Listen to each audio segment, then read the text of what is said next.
cover, I have soaked it in the lacquer thinner, and you can see what a change it's made by the time, and I'm going to straighten that. It does have a little crack. It may come to the point where I may have to put a little dab of braze on there with the torch to, because that's cracked right there, and I'm going to have to straighten this. I'll do that. And we just wells to work this housing here. This cover had quite a low place in it.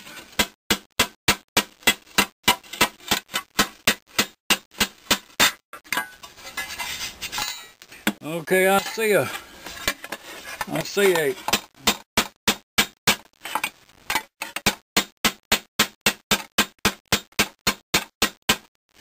now after this has been through the electrolysis tank, I'll do this again.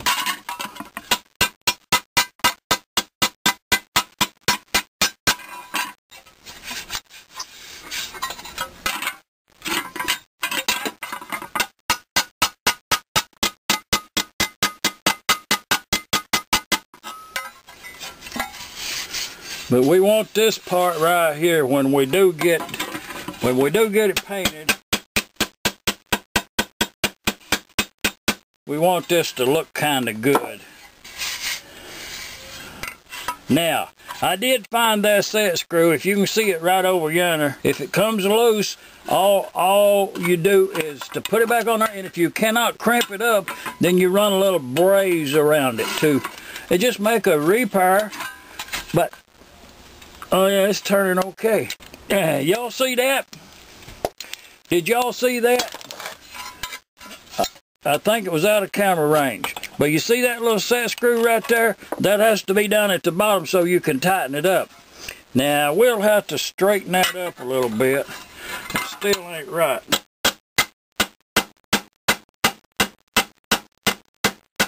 I mean, you gotta do it. You just wells to do it early. It's got to be straight.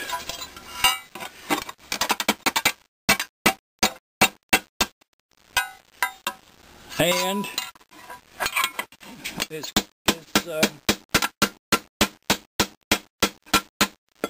yeah, a repair's a repair, just get her done.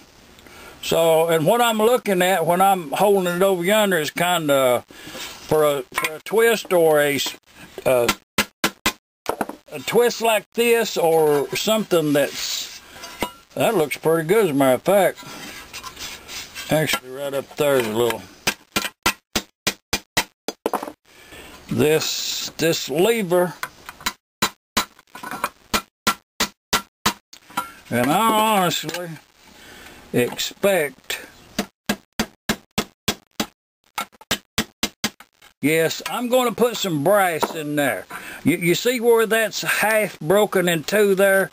It's been hit, or maybe just, well, most times they don't vibrate that much. But what I'll do is put a clamp right there, a C-clamp, bring that up flush, and then I'll put just a little dab of braze right in there with the brazing torch.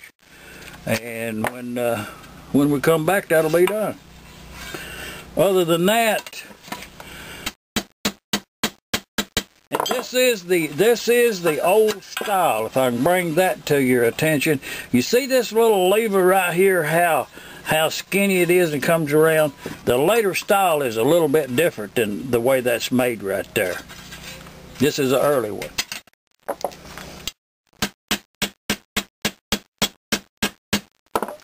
And once I get that brazed and in position, then I'll put it on the engine after it's been through the electrolysis, and may have to do some, but that looks pretty good, as a matter of fact. May have to do some alignments.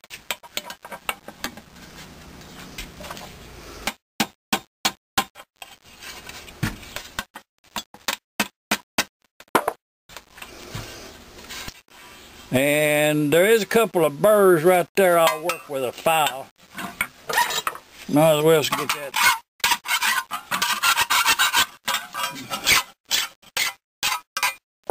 Might as well get that burr off of there, so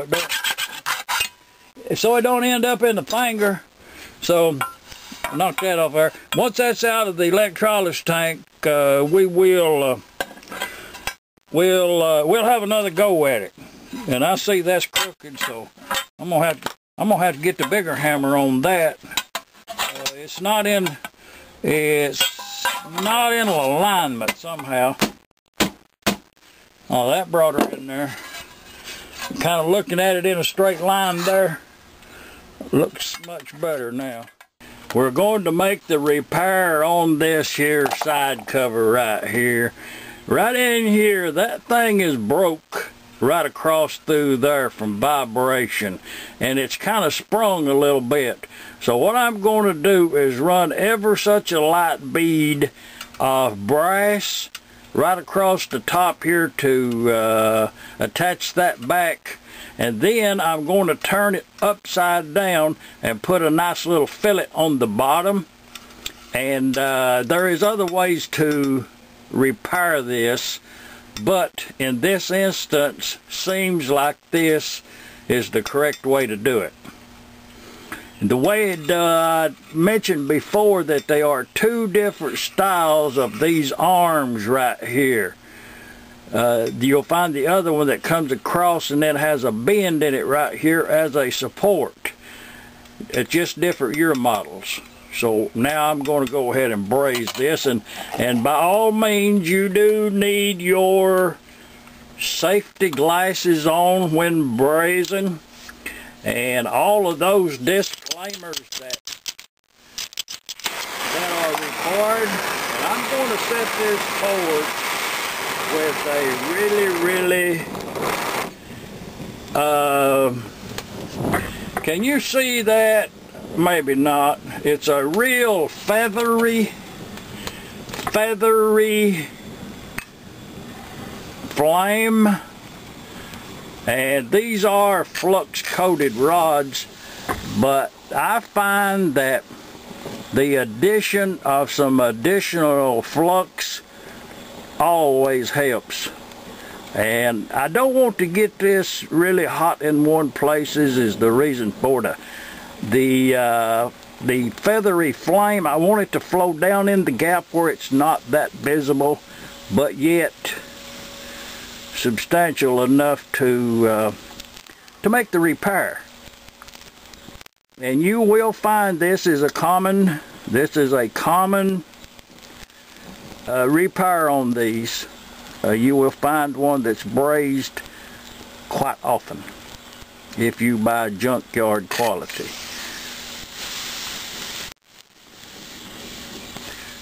Carrying right along.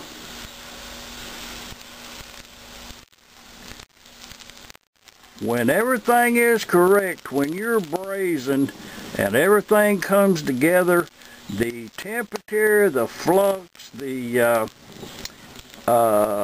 position, when everything comes together, brazing is quite satisfying. When everything comes together.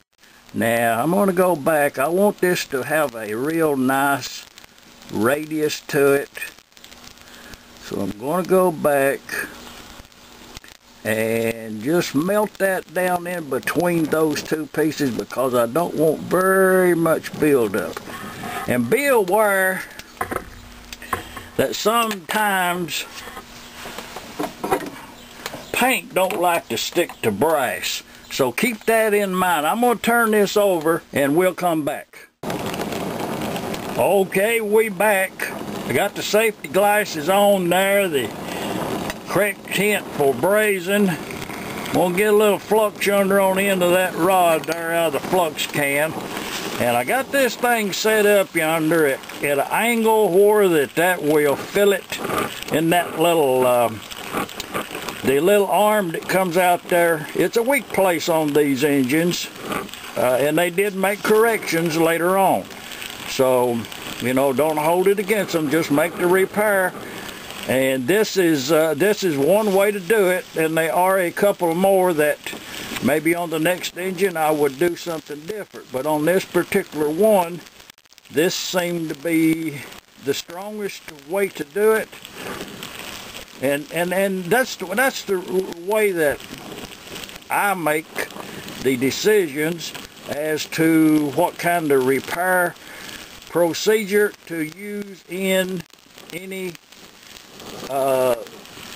whatever that is that you're going to repair. Just make a decision quickly. But you see that filleted in there really good. That's a nice. It don't matter who done it. That's a nice one right there. Okay, we're gonna clean it up a little bit and then we'll look at it up close. This would not be on a restored engine. Do not confuse a repair with a restoration. Look it up in the dictionary. Now we're gonna get on to something else now.